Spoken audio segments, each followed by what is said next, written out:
Khloe Kardashian's possibly defunct relationship with French Montana got hot and heavy pretty quickly earlier this year, but it seems that all that early relationship coziness didn't leave her too much time to hit the gym.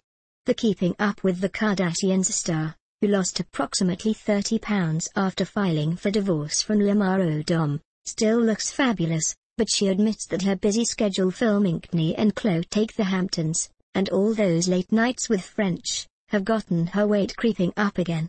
"I def gained about 10 pounds or even more," writes Khloe. "Oh. Focused now."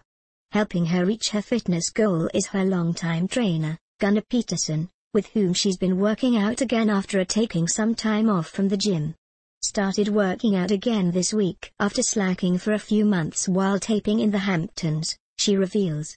"Mentally, I feel great already. My body will follow shortly."